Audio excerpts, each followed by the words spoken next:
శ్రీ గురుభ్యో నమ. హరి ఓం. శ్రీ మాణిక్యాంబా సమేత భీమేశ్వరాయ నమ.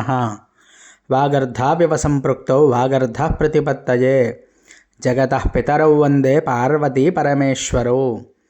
మనం మాణిక్యాంబా సమేత భీమేశ్వర స్వామి వారికి పాదపద్మాలకి నమస్కరిస్తూ భక్తితో నక్షత్ర పాదలింగాలు భీమఖండంలో ఉన్నవి 108 కూడా మన ఛానల్లో అయితే మనం చక్కగా అందరికీ దర్శనం చేయించడం అయితే జరుగుతోంది. దానిలో భాగంగా ఈరోజు మనం చెప్పుకున్నటువంటి అంశం ఏమిటి, ఆ దేవాలయం ఏమిటి అనేది ఇప్పుడు చూద్దామండి. ఇప్పుడు మనం చూసేటువంటి దేవాలయం పార్వతీ సోమేశ్వర స్వామివారు, ఉత్తరా నక్షత్రం 1వ పాదం. ఇది 1వ పాదం అంటే సింహరాశిలోకి వస్తుంది. సింహానికి అధిపతి ఎవరు అంటే రాశ్యాధిపతి రవి, సూర్యుడు. అలాగే నక్షత్రాధిపతి ఎవరు అనేది మనం తెలుసుకుందాం. మరి ఈ యొక్క నక్షత్రానికి భగ అనేటువంటి దేవత.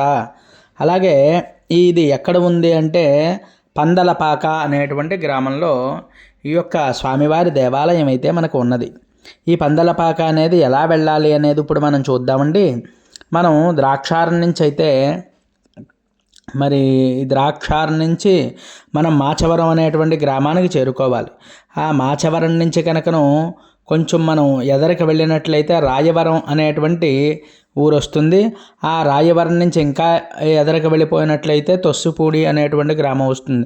ఆ తొస్సుపూడి మీద ఒక వంతెన ఒకటి ఉంటుందండి. ఆ వంతెన నుంచి రైట్ సైడ్కి తీసుకుంటే అలా మనం ఒక 2 కిలోమీటర్లు వెళ్ళినట్లయితే పందలపాక అనేటువంటి గ్రామం మనకు వస్తుంది.